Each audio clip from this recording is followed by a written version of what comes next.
Hi, welcome to Learning Monkey. I am Vikram. In this class, we'll try to understand merge function in merge sort algorithm.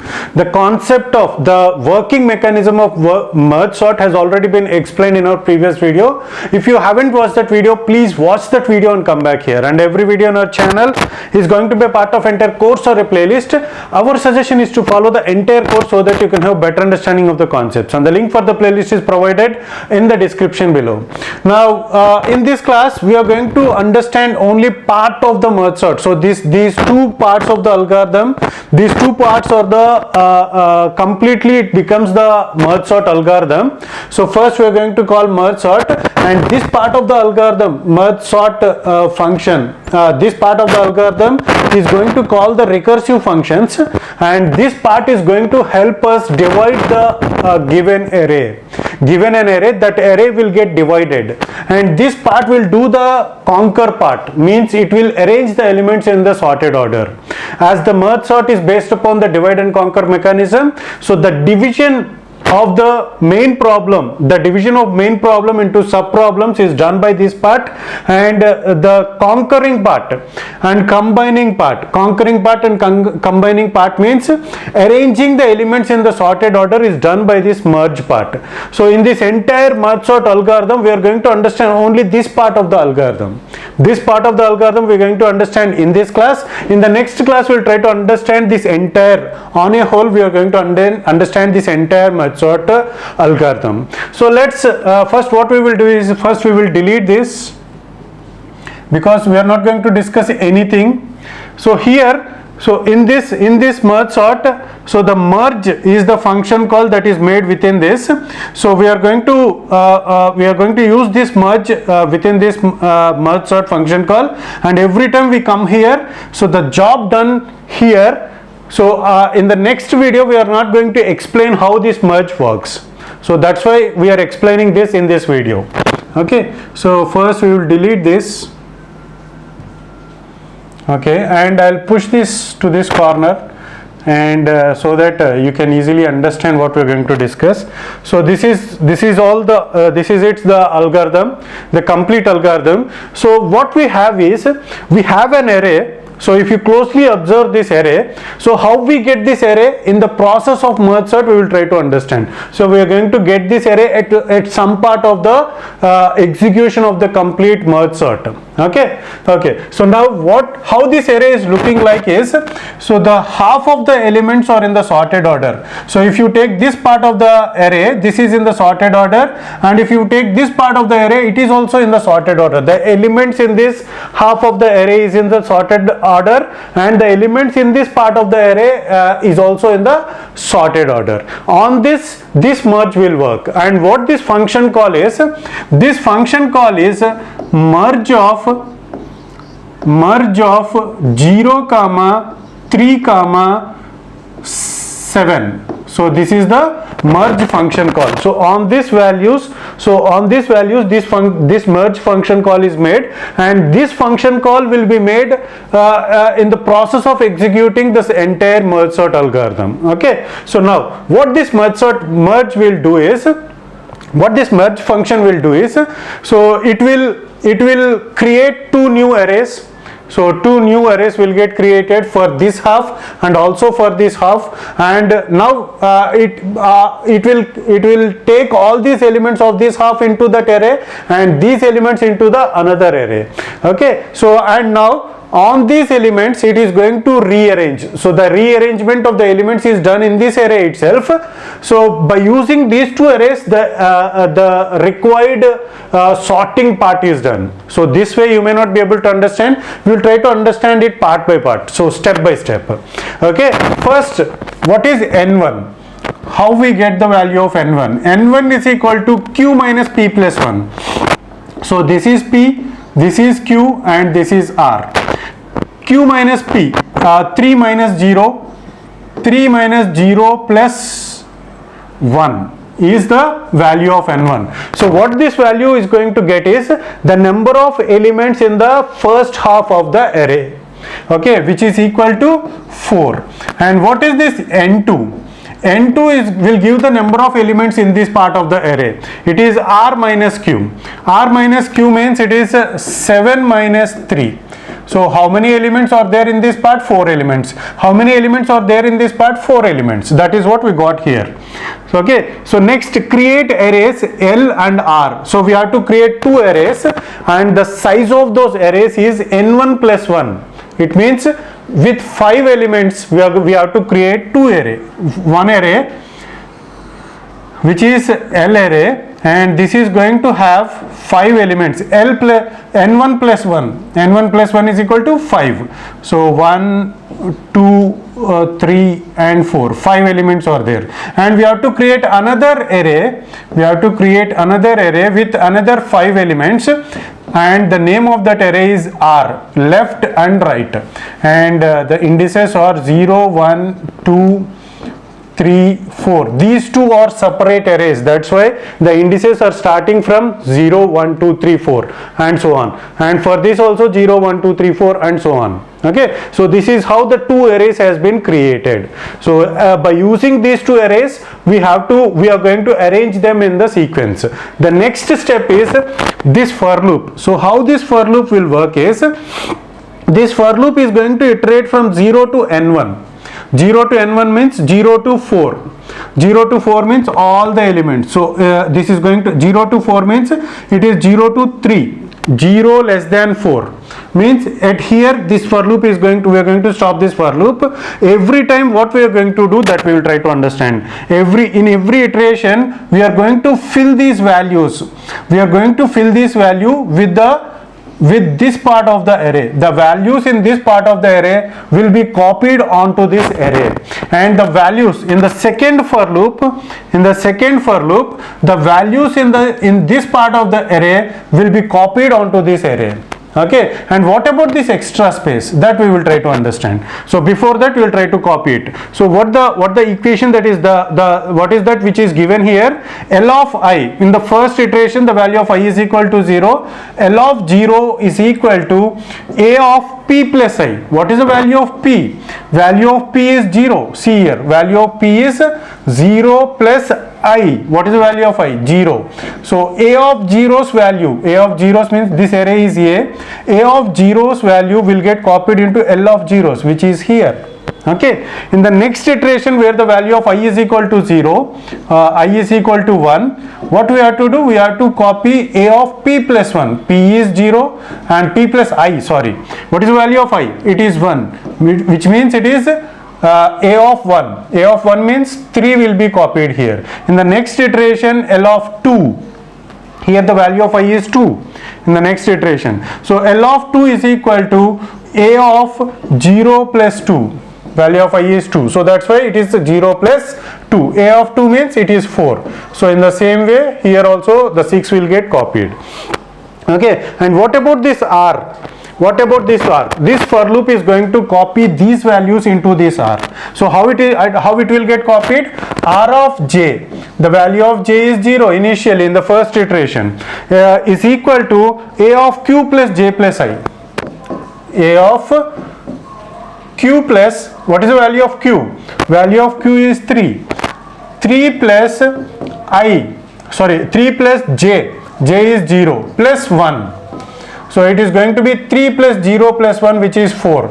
Means A of 4 value will get copied onto R0. And in the next iteration where R of 1 is equal to, so R of 1 is equal to A of q. Q is 3 and j is 1 and 1 is 1. Okay. 3 plus 1 plus 1. A of 5. A of 5 means 5 is there. So the 5 will get copied here. Similarly 7 and 8. Okay. So these values has been copied into this array, and this part of the array will get copied into this array. Okay. Okay, then fine. Next, L of n1. N1 means L of 4. N1, what is the value of N1? 4. And N2 is also 4. L of N1 is equal to infinity. So here we don't have the symbol of infinity. So we are going to take the biggest number. For example, it may be 100,000. So this is the biggest number. Okay. So we will take that and we will copy here. So for convenience, what we will do is we will copy infinity symbol. But in practice, we are going to take a biggest number. In implementing this, we are going to take the biggest number. It may be 100,000 or whatever it may be, some biggest number. Now we are going to reassign the value of I is equal to 0 and the value of j is equal to 0. Let's take the value of I is equal to 0 and the value of j is equal to 0. Okay, so far all the arrangements are done. What kind of arrangements are done? We have taken two arrays, and these two arrays are based upon the size of this sub problem. So this sub problem is having a size of 4 elements, and this sub problem is having a size of 4 elements. So we have taken the size, so sub problem size plus 1. So we are having 4 elements, we have taken 5 element size array, and here also we have taken 5 element size array, and we have copied these values into this array, and this part of the elements, this part of the array elements are copied into this array. An extra infinity is getting added. So why this infinity is getting added, that we will try to understand in the next part of the algorithm. This is the part of the algorithm which is going to do all the sorting. So what this part of the algorithm and what is the logic behind it, that we will try to understand slowly. Okay, now k is equal to, we have taken another variable called k. So where we will do it is here k is equal to p to r. P is 0, r is 7, means from here to here. So this is the original array that we are having. All the sorting is done here. All the sorting is done here. The original, the final output will be displayed only in this, the sorting is done only in this array, but we are using these arrays for sorting. Just we are using. Okay. Okay, so let's try to understand. This is the original array, and here what we are going to do is from 0 to 7 we are going to iterate. Every time it is going to check these conditions. This is the condition that it is going to check. So what that condition is, L of I is less than or equal to R of j. If this happens to be true, certain conditions will be done. So certain lines will get executed, else these lines will get executed. So what are those lines? So here we are going to check L of I is less than or equal to R of I. So L of I means, what is the value of I? It is 0, and the value of j is 0. Okay, initially we are going to start from L of 0 and R of 0. What is the value of L of 0? 1, and R of 0 is 2. 1 less than or equal to 2. Is it true? Yes, it is true. If this happens to be true, what we have to do? A of k is equal to L of I. In the place of A of k, the value of k is 0. A of k, we have to place L of I. We have to place L of I. We have to overwrite. This is overwritten. Okay, overwritten. And the next part is, we have to increment the value of I.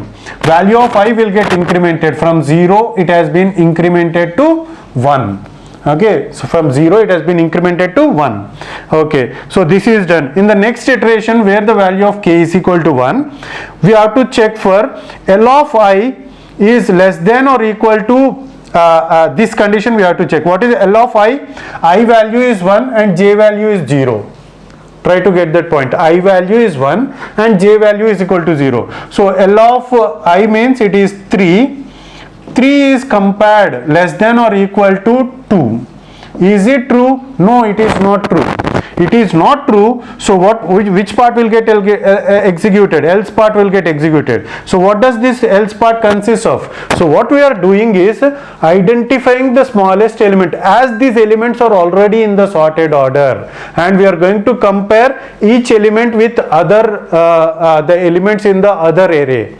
So that is how the sorting is done. So let's check that. A of k is equal to R of j. As this condition is false, this part will get executed. A of k means here 1. A of 1 is equal to R of j. R of j means R of 0. Okay, so this 2 will be overwritten here. Here we are going to get 2. Okay, then j is equal to j plus 1. Now the value of j is equal to 1. I is equal to 1 and j is equal to 1. Okay, in the next iteration, where the k is equal to 2, where the value of k is equal to 2, in this iteration again L of I is 1 and j is 1. So L of 1 and j of 1. 3 less than or equal to 5. Is it true? Yes, it is true. If it is true, A of k is equal to L of I. So this one, A of k means here it is 2. See here, k is 2. So A of 2, in this place we are going to place L of I, which is 3. See how the content is getting changed. So how we are getting this sorted order. Okay, so now this has been placed here, and what is that we have to do? Increment the value of I. The value of I will be now 2. Okay, again the iteration, the value of k is 3 now. Okay, so now if L of L of I means it is 2, L of 2 is 4 less than or equal to R of j. R of j is 1. R of j is 1, which is 5. Is it true? Yes, it is true. It is true. So what we have to do? We have to swap this here. Not swapping, we have to copy this here. Okay, this one will be arranged here. And next the value of I will get incremented. Value of I is 3. In the next step, the value of k is equal to 4. Value of k is equal to 4. So L of I less than or equal to R of j. I is 3 and j is 1. 3 means I is 3. Sorry, here, right? 6 less than or equal to 5. Is it true? No, it is not true. Else part will get executed. So the else part is A of k is equal to this one will be copied here. So we are going to get 5 here. Okay, so let's first we will erase this to avoid confusion. So it looking little bit confusing. Okay, so for this is what we have done. Okay, and j value will get incremented. Now the value of j is 2. Okay, in the next iteration the k will be 5. Okay, and 5 and what we have to do? L of I and L of j, R of j has to be compared. It is L of I is 3, right? It is 6 less than or equal to 7. R of 2, 7. Okay, so is it true? Yes, it is true. It is true means this one has to be copied here.